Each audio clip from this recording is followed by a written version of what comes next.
News at 6. From ABC, this is World News Tonight with Peter Jennings. Good evening. We begin tonight with a dilemma for the president. How do you go all the way to Asia and still impress the people at home that you are not ignoring what most Americans say is the most important issue on their minds, the economy at home?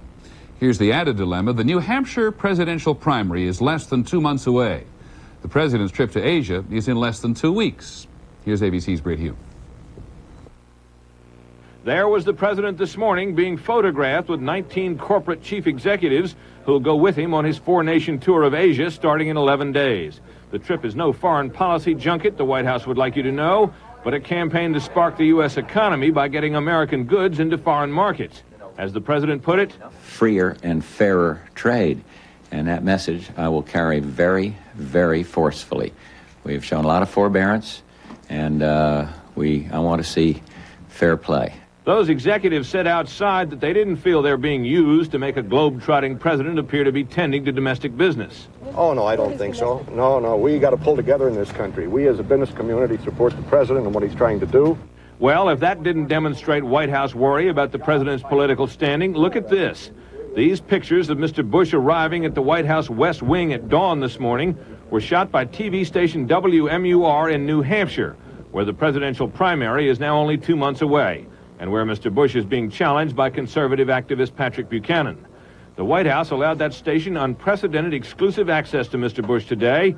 The station got him meeting with his domestic advisors, and later greeting some visitors from New Hampshire who happened to be bringing the gift of an ornate shotgun. Gun enthusiasts are an important Republican voting bloc in New Hampshire. When Mr. Bush had his weekly lunch with the vice president today, the New Hampshire cameras were invited in, and the conversation just happened to be about the effect of the new highway bill on you-know-where. That transportation bill is $200 million for New Hampshire. Mr. Bush's concern for New Hampshire was hammered home in an exclusive interview as well. I have been concerned. We've been making proposal after proposal, but I'm the guy that has to share the blame for the people of New Hampshire not knowing that I know that they are hurting. Keep in mind that George Bush lost the New Hampshire primary badly in 1980 and won barely in 88 on the strength of a pledge of no new taxes. With the state's economy and his no tax pledge in tatters, White House worry about New Hampshire seems well placed. Britt Hume, ABC News, the White House.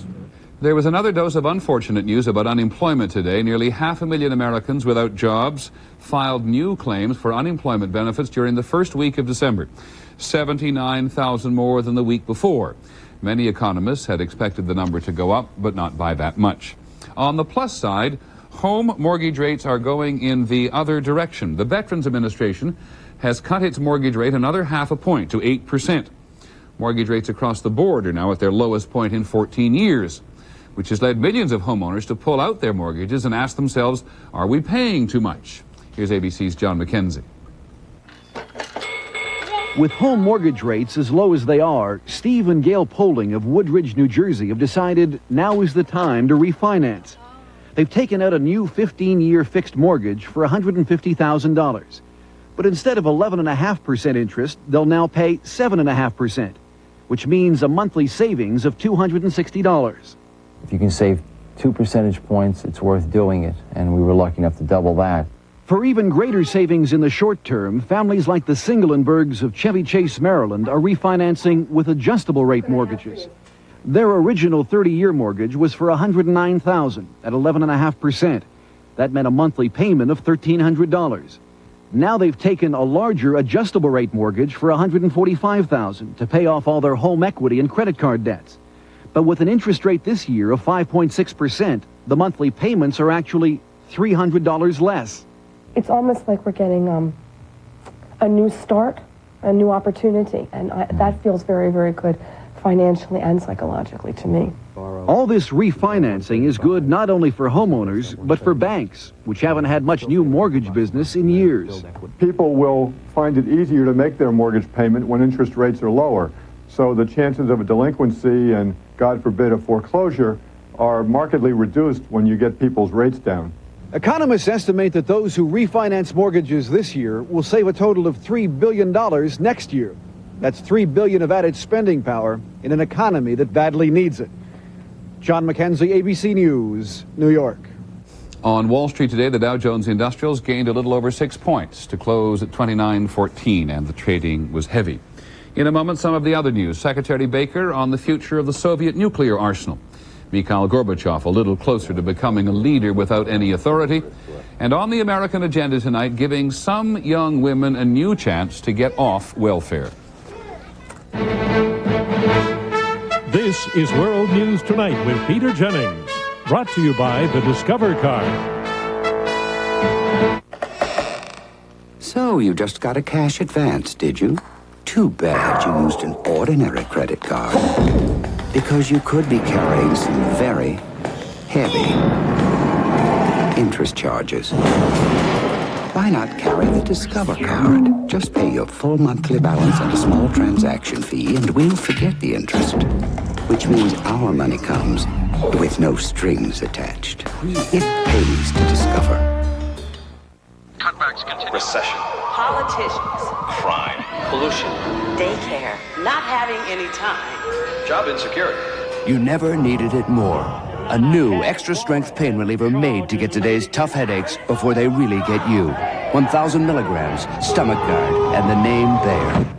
That should ease your mind. Introducing new extra-strength Bayer Plus. Now there's no pain you can't bear. Secretary of State Baker was in Belgium today to brief the NATO foreign ministers on his trip to the former Soviet republics. A trip that was designed primarily to assess the status of all the nuclear weapons, many of which are still pointed at the United States. For those who are particularly anxious about the future of the Soviet nuclear arsenal, Mr. Baker's talk was intended to be reassuring. Here's ABC's John McCarthy.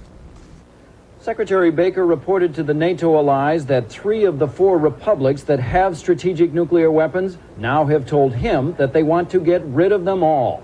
That includes not only Ukraine and Belarus, but also Kazakhstan, even though the Kazakh leader Nazarbayev had indicated in public earlier this week that he would keep nuclear weapons as long as Russia did. Baker said the Russian Republic will remain a nuclear power, though it will reduce the size of its arsenal. He said he hoped there would be one other crucial change. I would like to see 0 weapons targeted on the United States.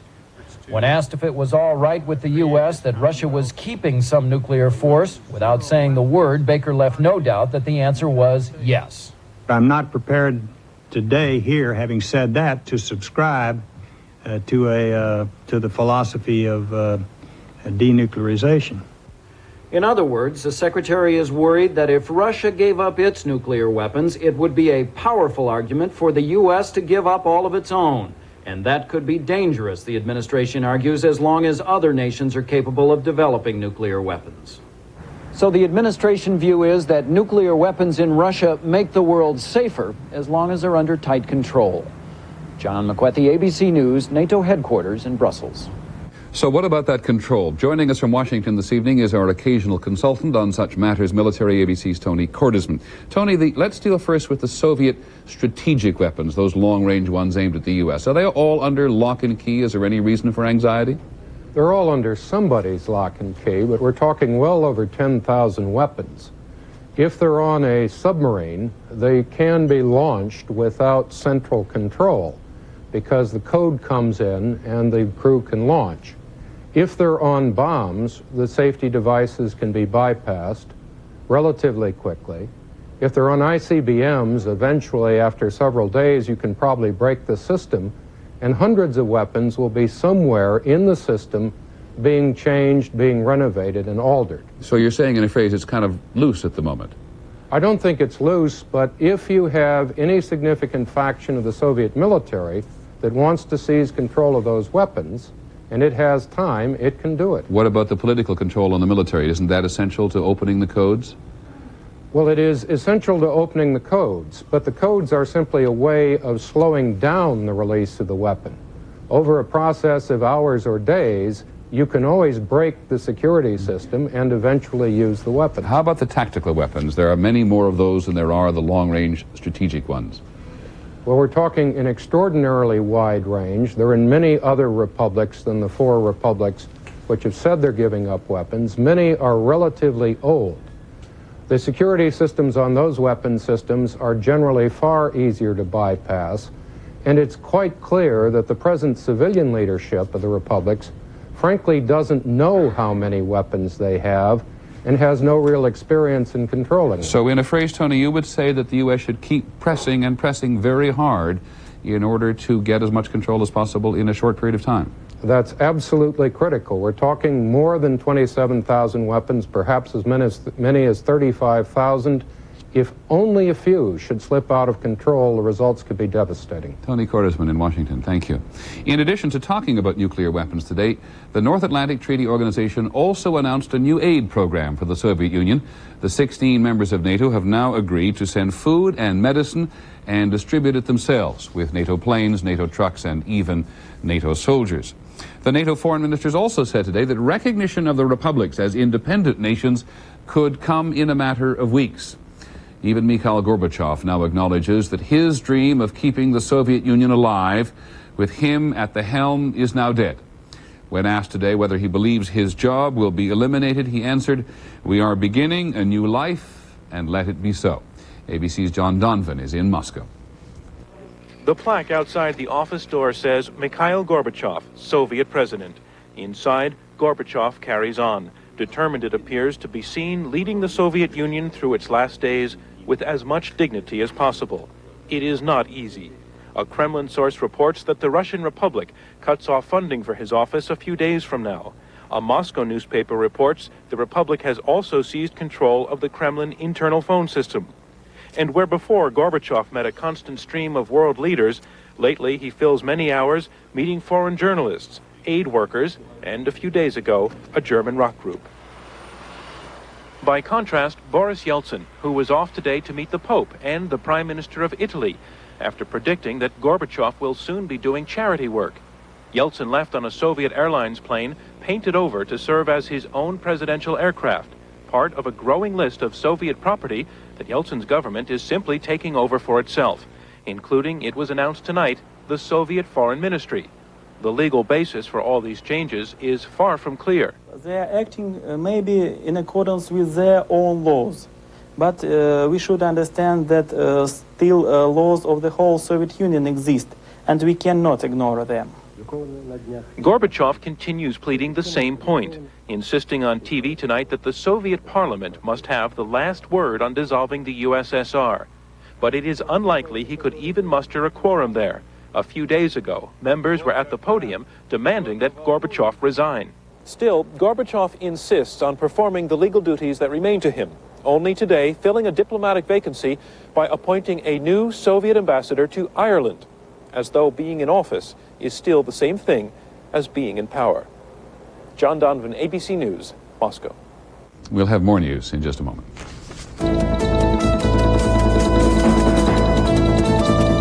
How about dessert from Presto Salad Shooter? Shoot some slices, salad shooter. Point and shoot right into dessert or fruit salad. Shoot some shreds, salad shooter. For chocolatey, nutty dessert toppings. Shoot it fast, shoot it neat, shoot it pretty. Pretty salad shooter. Presto Salad Shooter Slicer Shredder. Clean up easy, dishwasher safe, small enough to store anywhere. Great salads and much, much more. Salad shooter. Original, cordless, rechargeable, and professional salad shooter. Kids feel sick at the thought of taking bad-tasting medicine. Open up.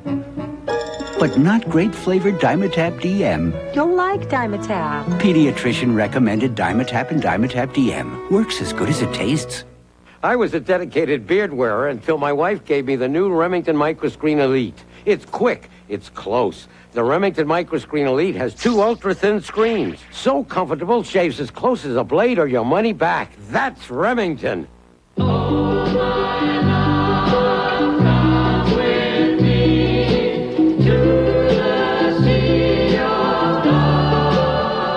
Share the fantasy. Chanel number 5. If you don't get to sleep, I won't get to sleep. Nitol safely helps you fall asleep fast, so you can get your Z's. Nitol or maximum strength Nitol. Nitol will help you get your Z's. A guilty plea today in the world's largest banking scandal. The Bank of Credit and Commerce International, BCCI, has agreed to plead guilty to all the charges of racketeering and fraud that have been filed against it in the United States and pay millions of dollars to those the bank swindled. Here's ABC's Walter Rogers. Justice Department officials say BCCI now exists only as a shell and is banished from doing business in the United States. The plea agreement requires BCCI to forfeit all of its assets in the United States to the federal government. These assets are currently valued at $550 million. This represents the largest single criminal forfeiture in history. About half that money goes to a special federal government fund designed to shore up public confidence in two U.S. banks secretly acquired by BCCI, the First American Bank of Washington, D.C., and the Independence Bank of Encino, California. Justice Department officials say the assets BCCI holds will be more than adequate and no bailout money from taxpayers will be required. The other approximately $275 million will go overseas to reduce losses among those cheated out of money by BCCI. Officials say nothing in the settlement affects pending criminal charges against former BCCI officials. We will press forward on every front to bring the individuals who are responsible for this to justice. That may be easier because of today's settlement. The government's getting tons of bank documents, new evidence that will speed up prosecution of those involved in the BCCI scandal. Walter Rogers, ABC News, Washington. There was a reminder today about a worldwide problem that never seems to be resolved. The United Nations Children's Fund latest report on the state of the world's children says 250,000 children still die every week from poverty, hunger, and preventable disease. UNICEF reminds us that many could be saved for just a tiny fraction of what the world spends on weapons. When we come back, helping young mothers on welfare strike out on their own. Power. Applied intelligently, its effects are magnificent. Witness the Oldsmobile Cutlass Supreme, powered by the world's largest 24-valve V6 engine and an electronic transmission. It's a car designed to provide a more intelligent standard of performance, measured not simply in miles per hour, but by a slightly different gauge, miles per gallon. Oldsmobile, the power of intelligent engineering. No, you go ahead, honey. My throat really hurts. When your throat is sore and it's feeling raw, Sucrets wraps your throat in soothing relief. Much better. Only Sucrets has diclonine for long-lasting relief. Sucrets wraps your throat in soothing relief. This is ordinary bulk fiber. It's full of grit. This is new Sunrise Smooth Metamucil. The grit is gone because it's triple ground for smoothness. This is ordinary fiber. The grit is definitely not gone. This is new Sunrise Smooth Metamucil, the best mixing, smoothest tasting natural fiber you can buy. The grit is gone. New Sunrise Smooth Metamucil. For regularity, nothing works better. And the grit is gone. This holiday season, thanks to Sears, you can give E.T., the most popular movie ever, for just $9.99. You even get a free full-size E.T. poster. That's E.T. in a poster for just $9.99. A great holiday value. You can count on me.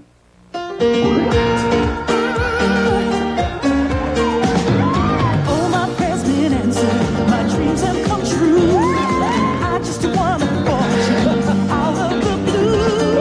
Miracles can happen for me and for you. God bless us, clearing house, the house where dreams come true. Yes, they do. Dreams come true. On the American agenda tonight, reforming the welfare system and saving taxpayer dollars, a particularly urgent matter in light of all the states we reported on last night, which are cutting welfare assistance. Tonight we're going to look at a program designed 2 years ago with the intent of getting young mothers who have come to depend on welfare into a position where they are more self-sufficient. This week, the people who designed the program report progress. Our agenda reporter is Carol Simpson. The statistics get more alarming each year. 1 out of 7 children born to a teenaged girl. The cost of the welfare benefits to support many of them, a staggering $21 billion a year. Politicians believe taxpayers are getting fed up. and have seized the issue. From David Duke. Those who want welfare recipients to work for the welfare checks. To Bill Clinton. We should expect people to move from welfare roles to work roles. We should give them the skills they need to succeed. In 1988, Congress passed a bill to reduce costs, which would require states to provide job training for welfare recipients. But the experts are learning it's not enough to simply make people find work. Young recipients need a lot more help. Teen mothers are the target of a quiet experiment underway at 16 sites across the nation. Called New Chance, it's a pilot project funded by public and private money. The goal is to break the cycle of dependency by providing a wide range of support services to welfare mothers between the ages of 16 and 22. Before I was in the program, I would sit at home doing pretty much nothing. I would sit around and sleep all day. Not anymore. Tanya, do you remember your answer? Today, 19-year-old Tanya Turley, who had her first child when she was 15, is trying to work herself off welfare through the New Chance program in Lexington, Kentucky. There were about 18 different positions in here, medical clerks, medical assistants. With her 2 children in the center's daycare facility, Tanya and 60 other teenaged mothers attend classes in basic math and reading, job training, personal development, and parenting. You gonna read to me? Across the country, in Portland, Oregon, 21-year-old Kathleen Hare is enrolled in another New Chance program. She says her inspiration is her 10-month-old daughter. She made me have to look at my life and grow up, and I realized that I had to do something with my life in order for her to do something with hers. She finished her high school equivalency diploma in 3 weeks, began job training as a secretary, and is now typing 85 words per minute. You have got good potential to be over 100 words a minute before you're out of here. But how do you handle it? The New Chance programs are as much interested in family planning as in career planning. Our bodies are our own, right? They're ours. We dictate with whom we want to share it. Program Director Anna Street is conducting what they call a life skills class, designed to help these girls stay with the program and not get pregnant again until they're older. We don't always think with our minds. Sometimes we think with our bodies, right? You have a family to support and you have your child to think of. Exactly. And what you do affects your child's life. Oh, who is this pumpkin you got here? All of the New Chance programs encourage a supportive, even loving environment for the mothers. They recognize that most of these girls are still children themselves. It's like being a good parent. Being a good parent is not just saying everything you're doing is terrific. It's also saying there's standards, and you have to meet them if you're going to succeed in life. It's too early to tell if New Chance is the panacea to spiraling welfare costs. But of the 22 teenaged mothers who have completed the Portland program, 5 are in college, 10 have full-time jobs, the rest are getting work experience. Only 1 girl got pregnant again. Government policymakers are watching closely, trying to avoid another generation of welfare dependents. Carol Simpson, ABC News, Portland. Today's American Agenda. We'll have our final report in a moment.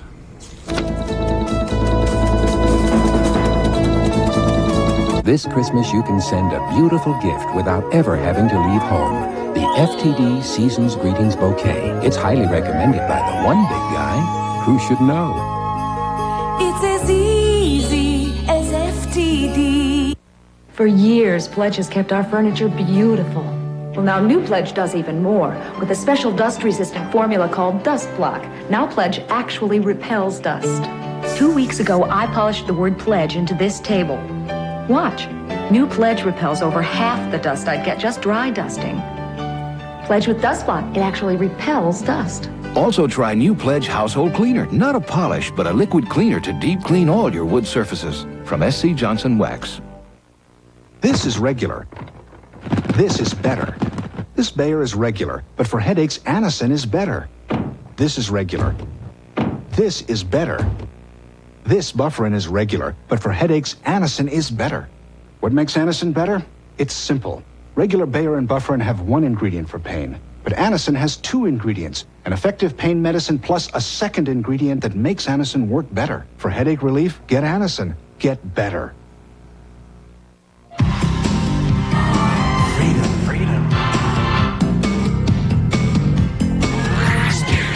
Lady Stetson. Independence. A declaration of independence. Wear it. The woman who accused William Kennedy Smith of rape talks to Diane Sawyer in her first on-camera interview. Why are you going on camera now? Prime time tonight. Finally here this evening, one man's determination to be heard. We all know it isn't always easy to get your message across. There's just so much information packaged in so many ways. And so we were particularly impressed by the novel way in which an artist who happens to live in the Midwest has used a fairly traditional communicating to very successful effect. Here's ABC's Chris Bury. At first glance, the billboard going up in downtown Chicago could have been any ordinary ad. But then some folks did a double take. Oh, no, I get it. Oh, God, I feel terrible. It's called The Bum Rap, borrowing lyrics from two rap songs. It's like Ice Ice Baby, says the cold, hungry, and homeless man. You can't touch this, replies the young professional inside a cozy cafe. It's saying that people don't care about the homeless. If you're in need or down and out, keep walking. Don't stop by here. That's what I get. The billboard is the creation of Mark Heckman, artist and activist. I think the homeless people get a bum rap, and I wanted to talk about it and get something out to the people and everybody think a little bit about how we treat the homeless. In September, Heckman got Chicagoans thinking about racism with this billboard for the imaginary Afro Country Club, where only the ball is white. I wanted white people to know what it feels like to be discriminated against. Heckman takes the techniques of advertising, bright colors, bold graphics, double meanings, to create giant political cartoons. 25 Heckman billboards have popped up in cities coast to coast, paid for by private backers. His signs protest the netting of dolphins. Flipper, the seafood tuna lovers are killing for. They scream about clear-cutting rainforests, and even object to cigarettes carelessly dropped on Menthol Beach.